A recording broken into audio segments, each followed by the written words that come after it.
Hello everyone and welcome to the new semester and new year. Now in this semester I'm going to cover your third paper, which is sedimentary petrology. Now as I know you have studied the sedimentary rocks or the geology of sedimentary rocks in FYBSc as well as in SYBSc, and you know the process of formation of different rocks and also the sedimentary rocks. You have studied the rock cycle previously. Now, before we begin with this introduction to sedimentary petrology, I would like to just quickly brush up the process of formation of these rocks. So you know the rock cycle, it begins with the disintegration or breaking down of the pre-existing parent rock by various mechanisms of weathering and erosion by physical or chemical agents. The disintegrated particles or rock fragments are transported from a higher ground or from the source towards the basinward side by various agents or transporting mechanisms like aqueous, glacial, wind, aeolian process. So various agents or processes are responsible for the transportation of these sediments, which are finally deposited in a sedimentary basin. Over a period of time, these rock fragments get consolidated and cemented by a cementing material to give rise to the formation of a sedimentary rock in the end. And there are different types of sedimentary rocks, sandstone. Then there are chemically precipitated rocks like salts or anhydrite and mainly carbonates. Then there are argillaceous rocks like shales, and you know the classification of sedimentary rocks. So this is how sedimentary rocks are formed. Now coming back to this topic of sedimentary petrology, there are two terms which are mentioned in your syllabus, that is sedimentary petrology and sedimentology. Now you need to know what is the difference between these two. When you say sedimentology, for a lay person, sedimentology can be defined as study of sediments. And you know what is a sediment? It is a rock fragment or a grain which settles at the bottom of the liquid. When you say that a sediment is nothing but a particle or rock fragment which settles at the bottom of the liquid, it is not valid for all sedimentary rocks. Now, for example, which is shown here, salt, which is formed as a result of evaporation of the moisture, and only the salt particles remain at its place. Another example is carbonates. Various or different types of carbonates are formed as a result of chemical precipitation by algae or organic uh, organisms, or as a result of biological activity, you can say. So this definition of sediment or sedimentology is not valid in all cases. It is only to understand what is sedimentology.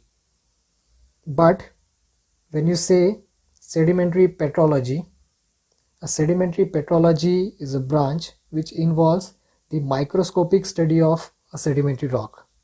So here we study thin sections and we find out the details about the grain, the texture, and various aspects of that sedimentary rock, which can help us in identifying the medium of transportation, the mode of transportation, the energy conditions that were existing at the time of deposition.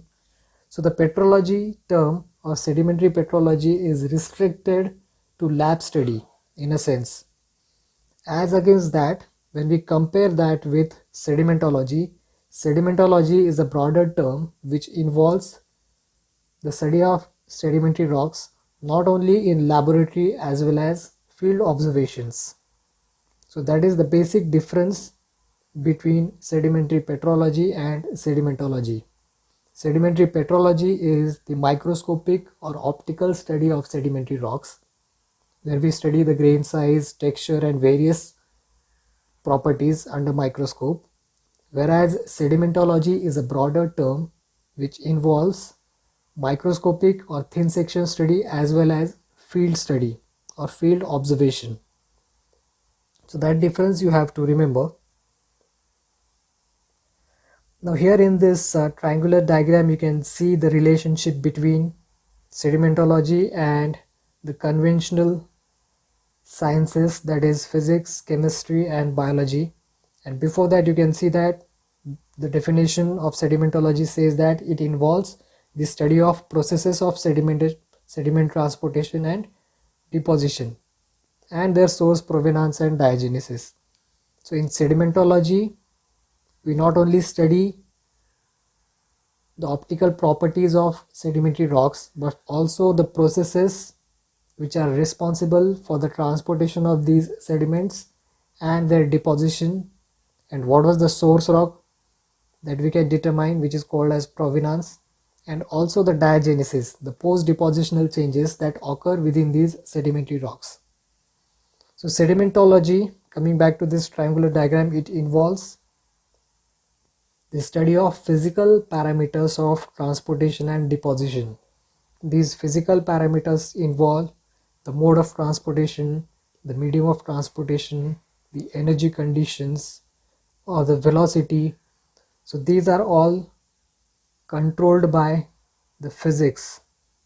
Then you can see that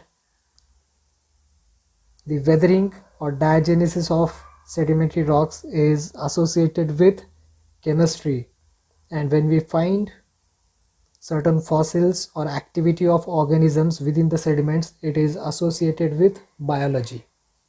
So sedimentology has essence of physics, chemistry as well as biology in it. So as I mentioned previously, sedimentology involves the study of sedimentary rocks in laboratory as well as in the field. In the field, we try to study different processes. Now these processes are equivalent to the different mediums of transportation that you have already studied. The main or major mediums of transportation include water, wind and glacial. So associated with water there is aqueous process, associated with glacier there is glacial process, and associated with air or wind transportation there is aeolian process. Or there are other processes also which are responsible for the transportation and deposition of sediments, which include tidal process, which involves the effect of tides at the beaches, and then there is deltaic process which is responsible for the deposition of sediments in a delta. Now see, what is important here is when we study these sedimentary rocks in field or in laboratory, the ultimate aim is to find out the process which is responsible for the deposition of these sediments, and that can be done by studying the texture and sedimentary structures. So when we study these sedimentary textures, different types of sedimentary textures or different sedimentary structures, primary sedimentary structure or secondary sedimentary structure or diagenetic structures, these structures give us information about these processes like medium of transportation, mode of transportation, energy conditions that were existing at the time of deposition of these sediments. So if you see at the end of this slide, the description of sedimentary rocks gives us information about the processes, and the processes lead us to the environment, that is the depositional environment which was existing at the time of the sediment deposition. Now why this is important? Now I am being from the petroleum field, I'll tell you it is very important to find out the depositional environment. The prospecting for oil and gas begins with identification of depositional environment, because there are certain environments on the Earth's surface which can hold or generate petroleum within them. So if you see, there are different types of depositional environments that we will see separately when we come to that. It is a different topic. So there are different depositional environments, and there are certain depositional environments. For example, I'll tell you deltaic environment or certain parts of fluvial system which can hold or generate petroleum, And therefore, when we go in the field, we need to know what is the depositional environment under which the sedimentary rocks were deposited. Not only from the point of view of petroleum study, but other economic aspects of sedimentology require the reconstruction of depositional environments, and it is based on the study of processes. The next thing, one more branch of geology, which is stratigraphy, and it is closely associated with sedimentology along with structural geology. So stratigraphy involves the study of age relation of strata or succession of beds, or it involves correlation of different beds having similar age, and with the help of this we prepare a stratigraphic record or stratigraphic order, and it involves the study of paleontology or fossils, the structural geology where we study different primary or secondary sedimentary structures. So the study of stratigraphy is also important in geological reconstruction of depositional environments. The next thing is the concept of uniformitarianism, and you see the picture here is Mr. James Hutton, who derived this concept of uniformitarianism, and I hope you have studied this concept previously, and it is very important for the students of geology. You need to know this theory, which has essence of the application of geology in any field. What does this concept say? According to the concept of uniformitarianism, all the processes which are operating on the Earth's surface right now, today, must have operated in the same manner in ancient time, millions or billions of years ago. That means if you see the tidal process which is operating at the beaches right now today, or any other process which is operating on the Earth's surface, the same process has operated in same manner in the past, and therefore when we study these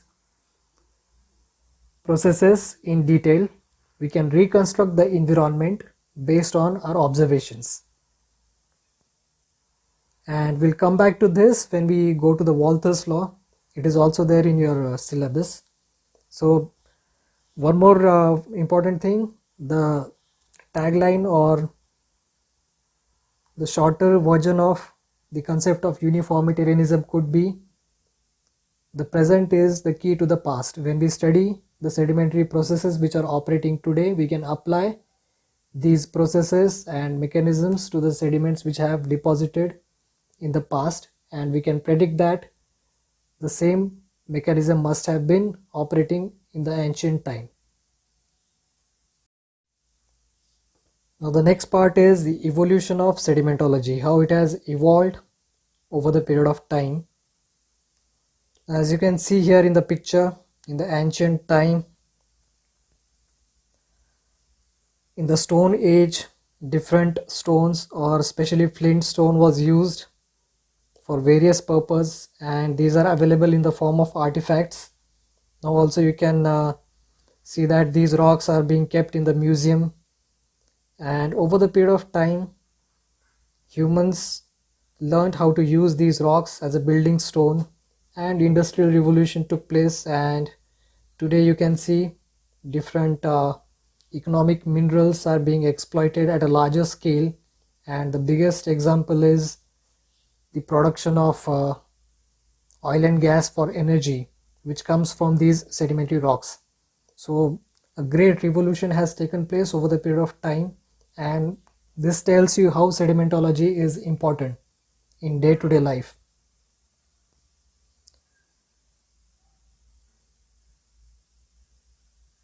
Now this is slide with another example. You can see how these sedimentary rocks are being used as building stone, or the agriculture fields which grow over these rocks, or the soils which are formed as a result of disintegration of these rocks, and as I mentioned previously, the petroleum products which are integral part of our day-to-day life. So what is the history of sedimentology? It is really difficult to trace the history. Earlier mentions include the mention of fossils by Leonardo da Vinci. Then it is supposed that this sedimentology, the branch of geology, has evolved from the union of structural geology and oceanography. So the structural geologists in the past, they found different types of folds like recumbent fold or normal fold and overturned fold.